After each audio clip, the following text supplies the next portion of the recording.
if you're asking me what we stand for, it's something as simple as making sure that the civil liberties that we have offline carry over to the online world our children live in. And let me take an example to illustrate. When our parents sent a message to their friends or colleagues, they would actually write something on a physical piece of paper. They would take a pen and paper, write the message by hand, and put that piece of paper in an envelope, write an address on the envelope, put a stamp that cost money on the envelope for delivering this letter, seal the envelope and physically carry that letter into a mailbox and put it there. And it would be carried by postal services physically to the recipient. Okay. Now, I actually feel I need to explain that because most people don't do that anymore. Sure.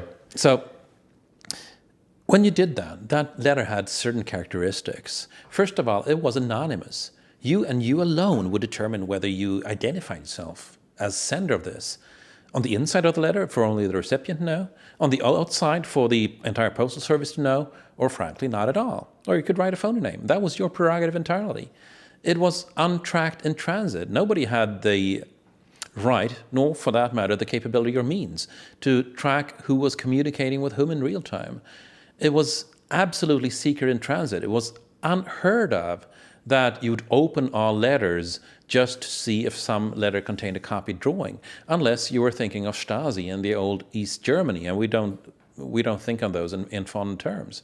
And last but not least, the mailman was never, ever responsible for the contents of this message, which you can then observe that the national post services are still each European country's largest distributor of narcotics, because they are not held responsible for the contents, and that's by design. We hold the sender and receiver responsible. Okay. Now, once you observe that these four were pretty much inalienable rights with the sealed letter, we are arguing that it's not rocket science that these four characteristics, these four civil liberties, should carry over into the online world of our children.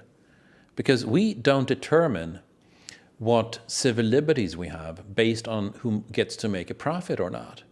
That is on a different topic entirely. Okay.